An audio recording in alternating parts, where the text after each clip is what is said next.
في الرصيد. الكرة تمشي والمنتخب المغربي يحاول، والهدف الثاني، الهدف الثاني.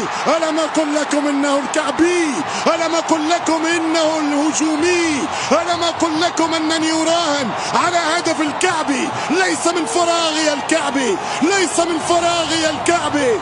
سمو ولي العهد المغربي حسن يقول أحسنت يا الكعبي. المغرب 2025 على راديو بلوس ومنصة تيلي بلوس.